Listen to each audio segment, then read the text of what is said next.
Earlier, I'm cautiously optimistic. I'm not too optimistic.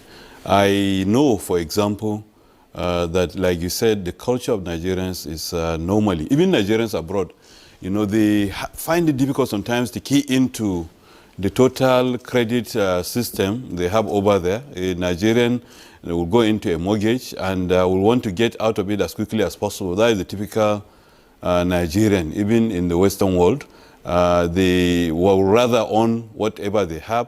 But then there is also the culture of the civil servant. The civil servant, perhaps maybe because of the amount he or she receives as salary, but the civil servant normally likes, on the average, having to get some means of getting some loans. Some of them, from what we have seen, even in our various cooperatives, will want to borrow, for example, some equipment or buy some equipment and then resell them at a discount just to have some money available to them.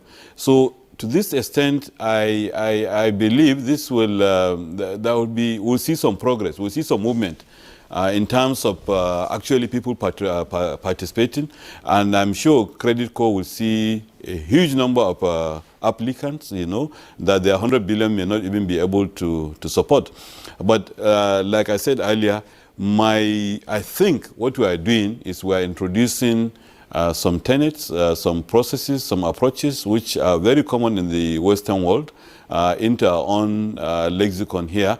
And in the process, I believe, Credit Corps should not do the work of banks because this is their work. They are doing it already. I think what is important is that even that aspect of having credit scores and knowing whom you are dealing with, which banks also know whom they are dealing with, in the sense that they give these loans only to those customers who are being paid salary through them. So I think this 100 billion will be more useful if you bring it down to the microfinance banks and others.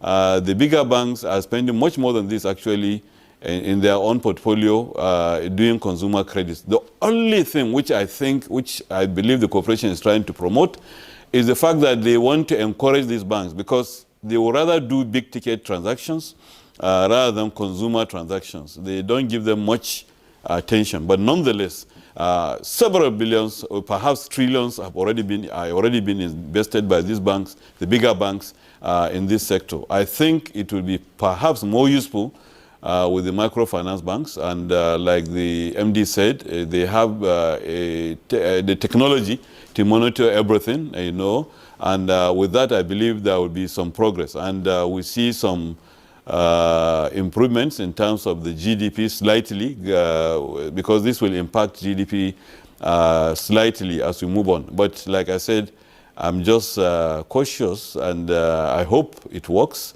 as much as it's been envisaged.